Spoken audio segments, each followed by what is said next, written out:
¿Eres médico latinoamericano y estás buscando especializarte en Alemania? Sé por experiencia propia lo complicado que puede ser esto, la burocracia que esto conlleva y la cantidad de documentos y cosas poco claras que quedan al comienzo. Es por eso que hemos preparado esta masterclass donde les explicaremos paso a paso cómo es el proceso de la homologación, la obtención del visado correspondiente y todos los pasos que son necesarios para poder volverte especialista aquí en Alemania. Para esta parte es súper importante que no es necesario haber comenzado con el idioma alemán. El paso número 1 es comenzar con la homologación del título. Para esto lo más importante es que empieces a recolectar todos los documentos que son necesarios para poder hacerlo dependiendo del estado donde vayas a ir en Alemania. Por lo general son los certificados de título, tu certificado de que hiciste los internados, en los países que corresponde también está el tema del internado rural, entre otros. Una vez que ya tengan todos los documentos, el siguiente paso es traducirlos y hacer apostillas o copias certificadas dependiendo del estado donde van a enviar las cosas. En el caso de Baviera, y eso es súper importante que lo recuerden, la gran mayoría de los documentos no son apostillados, por lo que enviar un documento apostillado original puede hacer que su proceso se atrase y termine generándose dudas con respecto a cómo va avanzando la homologación. Una vez que se envían todos los documentos ya traducidos con las copias originales, el Oberbayernregierung les va a entregar una información que se llama el Defizitbescheid. ¿Qué quiere decir el Defizitbescheid? Existe la evidencia de que ustedes son médicos, sin embargo, es necesario cumplir una cierta cantidad de pruebas y requisitos para poder hacer una homologación completa. Al comparar el título que hicieron ustedes en Latinoamérica con el que harían aquí en Alemania, hay discordancia y hay que por lo menos alcanzar dos competencias muy importantes. La primera de ellas es el tema del idioma. Como en Latinoamérica no hay ningún país con lengua materna el alemán, es mandatorio comprobar que efectivamente uno tiene las competencias lingüísticas necesarias para poder comunicarse con los pacientes y poder hacer una buena atención clínica. En ese sentido, son dos puntos bien importantes a considerar. Por un lado está el tema del nivel de alemán básico requerido, que es el B2 según el Marco Europeo de Lenguas. Una vez que uno alcanzó este nivel de alemán, el siguiente paso es presentarse para una prueba específica de conocimientos de alemán para médicos, que es la Fachsprachprüfung. ¿Qué se hace en esta prueba? Es una prueba que dura 60 minutos y consta de 3 partes. La primera es una entrevista al paciente, en donde se hace una anamnesis y se empiezan a preguntar los antecedentes que tiene el paciente, como enfermedades previas, alergias, medicamentos, entre otros. Y la segunda y tercera parte se correlacionan bastante y ahí es súper importante que ustedes tengan claro cuál es el objetivo de esta prueba. Lo que se busca en la segunda parte es que ustedes sean capaces de que la información que recolectaron entregarla de manera escrita, y la tercera parte es discutir el caso con una comisión de 3 médicos donde simulan una situación clínica diaria, donde por ejemplo tú vas a estar en la urgencia, vas a ver a un paciente y luego vas a tener que transmitir la información. Dicho esto, es súper importante que lo tengan claro desde el primer minuto. La FSP es un examen, es una prueba que está durante el camino, pero no es el fin del por qué ustedes están buscando venirse a Alemania. Uno de los problemas que se ve más habitualmente es que la gente prepara la FSP exclusivamente con casos de años anteriores. Es decir, repiten las cosas que se preguntaron años anteriores y con eso, ¿qué termina pasando? Se terminan aprendiendo un número acotado finalmente de información y no entienden el propósito de la prueba. ¿Qué es lo que tiene esto como consecuencia? Lo que vemos a diario.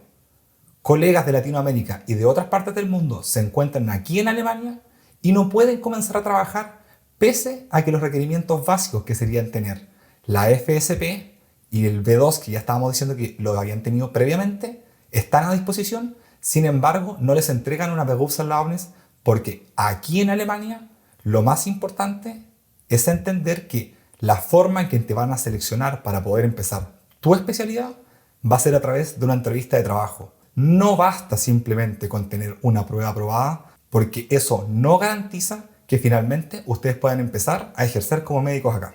Este caso de que los médicos que tienen la posibilidad de empezar a trabajar con Berufserlaubnis y no lo consiguen pese a tener FSP, no es algo que yo haya visto simplemente en las noticias. Es mi experiencia personal, habiendo trabajado en el Hospital Klinikum Rex de Eiza como director de un proyecto de investigación, me di cuenta en innumerables ocasiones que, pese a que los colegas tenían todos los documentos necesarios para poder empezar a trabajar, se buscó organizar distintos tipos de entrevistas de trabajo y no llevaban a éxito.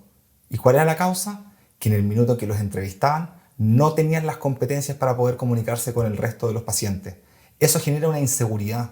Y eso es súper importante que lo entiendan desde el primer minuto, porque es lo mismo que te pasaría a ti. ¿Te gustaría acaso que a un familiar lo atendiera un médico en la urgencia y que te dijese: No entiendo. Y la causa es que eso no estaba en los casos que estudié el año anterior. Acá venimos a hacer medicina y lo importante es entenderlo desde el primer minuto, cosa que quede claro que el objetivo del examen es comprobar una capacidad que uno tiene de comunicación y no es el fin por el cual ustedes están acá, es un medio, no lo olviden. Ahora, cuando ya aprobaste la FSP, el siguiente paso que habría finalmente para obtener la homologación completa y obtener la aprobación sería, por un lado, está la opción de comparación de título o comparación de pensum, y por otro está hacer la Kenntnisprüfung. La Kenntnisprüfung es un examen muy similar al M-Tri que se hace acá en Alemania para los estudiantes de medicina, que es finalmente la prueba final que ellos tienen para poder empezar a ejercer como médicos aquí en Alemania. Si bien la comparación de pensum, en teoría, en algunos países y algunas universidades puntuales puede hacer que se ahorren este examen, les dejo una pregunta y que probablemente ustedes también se van a poder responder. ¿Merece la pena hacer este ahorro? ¿Es realmente un ahorro de tiempo? Se los voy a ir explicando paso a paso para que vean que no es tan así. En primer lugar, al comparar los títulos, uno no tiene la garantía, pese a que sea de una universidad previa, otro colega que esté acá en Alemania que lo haya hecho, que finalmente te entreguen la comparación completa y te pueda saltar, entre comillas, la KP.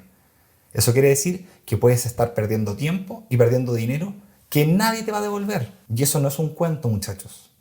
Yo mismo tengo mi pensum traducido, lo tengo en el hospital, un libro de este porte, y que finalmente nunca nadie lo ha revisado porque no hacía sentido. El punto más importante, sin embargo, y esto es lo que tienen que tener muy claro, es que consideren esto como que son etapas que uno va pasando. El trabajar en otro país como médico no es una carrera de 100 metros, es una maratón. Y el querer correr los últimos 10 metros que quedan, finalmente por estar apurado y pensar que uno va a poder empezar a especializarse antes, no va a ser el caso. Les pongo un ejemplo concreto. Yo llevo más de 7 años viviendo aquí en Alemania, trabajando en uno de los hospitales más importantes del mundo, y cuando uno estudia para la KP o Kenntnisprüfung, hay temas que uno no vuelve a revisar, como son la ginecología, por ejemplo. Yo a día de hoy, siendo residente de cirugía plástica, todavía me pasa que cuando voy al Frauenheilkunde tengo dudas algunas veces porque los pacientes se refieren a las enfermedades no con el nombre genérico que uno tiene, o las conversaciones que se generan no son las que uno tiene normalmente en un ámbito quirúrgico como tengo yo todos los días. No consideren esto como una pérdida de tiempo, sino todo lo contrario. Consideren que es la oportunidad que ustedes tienen para reforzar sus conocimientos y para llegar lo más preparado y con la mejor formación cuando quieran empezar a hacer su especialidad. Porque en el minuto en que ustedes empiecen la especialidad, no solamente habrá el problema del idioma, habrá el problema que se enfrentan a una nueva área de la medicina. Como médico general, lo que uno conoce de un área específica es así de poco. Entonces, imagínense la carga que significa para ustedes no entender lo que les dicen y además aprendiendo cosas nuevas. ¿Hace sentido realmente este ahorro de tiempo, entre comillas? ¿O puede ser que el correr esos últimos 10 metros sea algo que te pese para el resto de tu carrera? Con el tema de la Kenntnisprüfung y su aprobación, finalmente obtenemos la aprobación. ¿Qué quiere decir esto? Es el permiso de licencia para médicos de Alemania, en donde ustedes van a poder trabajar en cualquier estado y donde finalmente van a poder empezar con su especialidad.